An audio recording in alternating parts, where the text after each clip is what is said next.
Здравейте! Днес ще ви покажа как да си направите една прекрасна напитка от тиква. За целта ни е нужно 2 кани електрически гореща вода, едно парче около половинка тиква, обелена, нарязана на парченца. Добавяме корите от 2 портокала, само оранжевата част, след което сме изцедили портокаловия сок, ще ви кажа за какво ни служи. Кора от лимон, една пръчка канела и след като позаври малко, добавяте една чаша захар.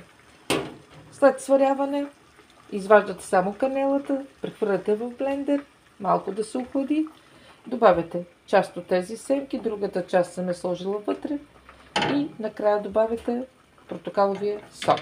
Смесвате всичко, след като е леко охладено, пак повтарям, и пиете през целия ден. Знаете, че тиквата има високо съдържание на витамин А, произвежда бета-каротина. Тя е полезна за стомашно-чревния тракт, също така за нашето зрение.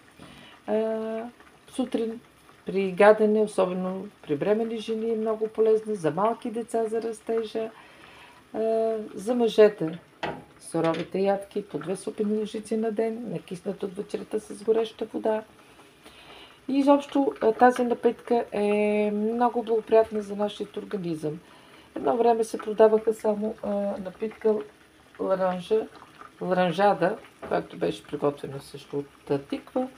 И дали имало добавка на портокалов сок, не мога да ви кажа. Бяхме деца, това беше в 70-те години, но беше много хубава напитка. Сервирате се в една висока хубава чаша, украсявате с пресна листенца от мента или маточина и просто се наслаждавате на прекрасната напитка. Благодаря ви, приятен и прекрасен, позитивен, хубав ден!